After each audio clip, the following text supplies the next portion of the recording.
刺客教条4黑旗，它的故事内容就是一个加勒比海的海盗。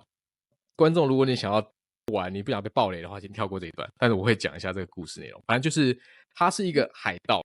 对他来说他一生就是要追求真正的自由。对他来说当海盗是最自由的，因为你完全不受任何的法律框架，你也不受雇于任何的雇主，你可以做任何想做的事情。所以他最想要做的事情就是他想要得到最多的荣华富贵，他想要得到最大的力量，他想要得到最强的舰队，他想要得到最多的船员，他想要所有这些在当时那个年代大航海时代所框架的一个真正很强的海贼应该要有的这些事情。所以他终其一生就是在追求这些事情。他为了追求这件事情，原本的妻子离开他了，他为了追求事情不择手段，想尽了各种办法，最后他失去了他很多最信赖的好朋友跟伙伴们，最后他孑然一身。当然最后他用了很多的方式，他还是得到了很多很强的剑，他有很强的力量，但是他失去了所有他在他成为很强的海贼之前很在意的这些重要的人。所以他那一刻他才知道说他拥有了他所有他想要追求的东西，可是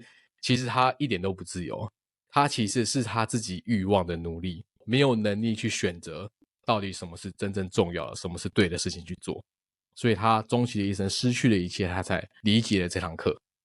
那我觉得这个其实对我来说，我玩完这个游戏之后也是有一种恍然大悟的感觉。对，其实我们在我们的社会里面其实也是这样子，我们被媒体框架，我们被文化框架，那其实这些都是枷锁绑在我们的脚上面，